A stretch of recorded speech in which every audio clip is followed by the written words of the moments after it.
Well, thank you, Paul, for that kind of introduction. And it's difficult, of course, to follow my namesake. However, no relation, I'm told, at all, although it would be an honour to be related to what you honour. When I spoke to you last year, I gave you a commitment on behalf of all the officers of the APPG, and I don't think there'll be any disagreement amongst us at all.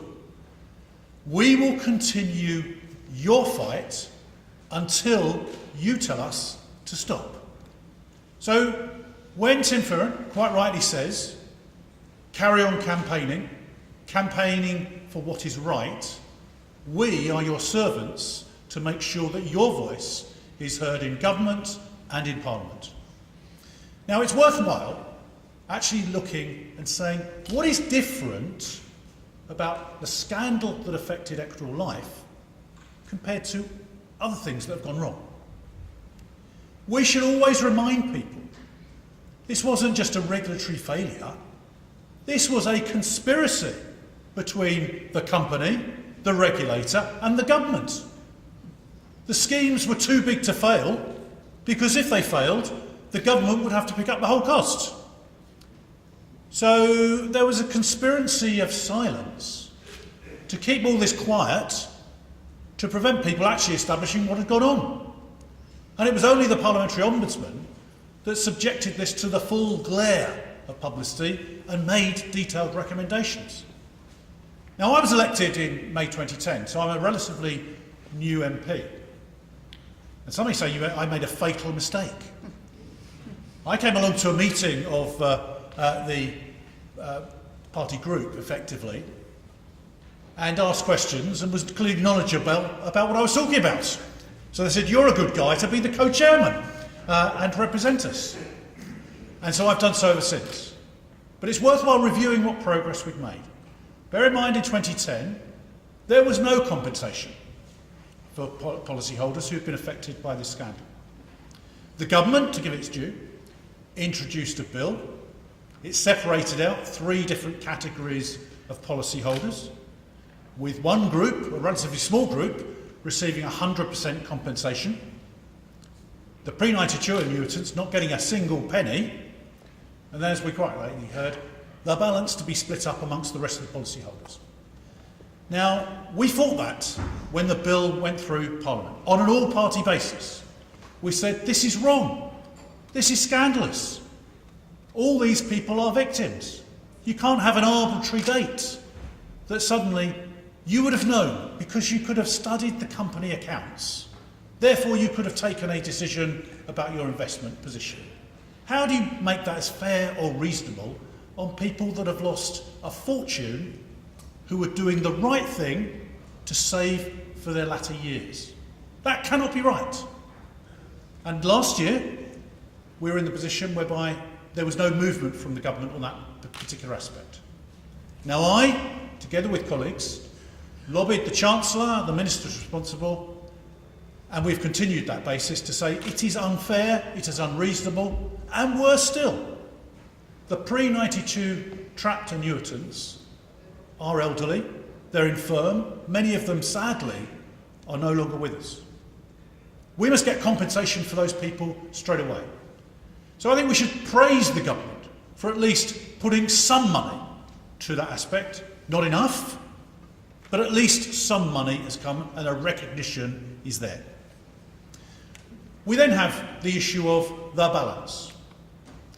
And the key point is, which we need to keep emphasising, it's not charity, it's not some tokenistic effort that should be provided, but the government has actually accepted the debt, and we can argue the figures, whether it's 4.3 billion, 3.4, but the government has accepted the totality of that debt. And I heard the Prime Minister's brilliant speech at Conservative Party conference, where he related to, as the economy recovers, so we'll reduce the burden of taxation on people. Everyone should share in the benefits of the economy recovering. So I think that when we've got this outstanding debt, as the economy has recovered, it is now time to provide more compensation. It is now time to meet the bill in full. as the economy has recovered. So, we will carry on campaigning, you will carry on campaigning, and I suggest very strongly that you heed the messages from EMAG and you put to MPs the simple fact of we're entitled to compensation. The government has accepted that compensation is due in full. And the excuse that has been given is the economy is not in a position for this money to be paid. Well, that excuse is running away. So, in cooperation with the other APPG officers, what I'm proposing to do is to initiate a debate on the floor of the House of Commons, calling for the full compensation to be paid, and then get an answer, because the key point will be that an answer will have to be forthcoming from the Treasury, and from the Treasury Minister in particular, on what the Treasury will do to provide that compensation. That will give a clear commitment, one way or t'other, from the government, and it will give an opportunity for all political parties to state their position.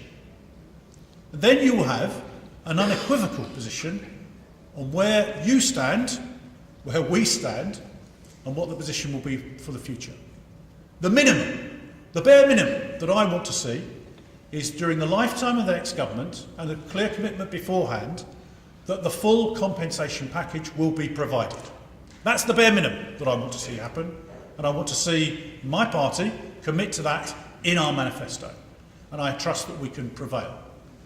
What I seek from you is for you to make sure that your MPs are in no doubt whatsoever what is required. And I know that you're very good at it, because people come to lobby me, and often I seem to know more about the system than they do. But the point is that it is vital that you express your view. So I end almost as I began. I give you my 100% commitment that I will continue to campaign for the full compensation package for all policyholders, pre-92, with profits annuitants, and other policyholders, to receive their full compensation. That is my commitment, and it won't waver. I have the scars to prove that certain people have tried to put pressure on me not to do so, but I have a broad back, grey hair, and a determination that right will prevail and that you receive justice.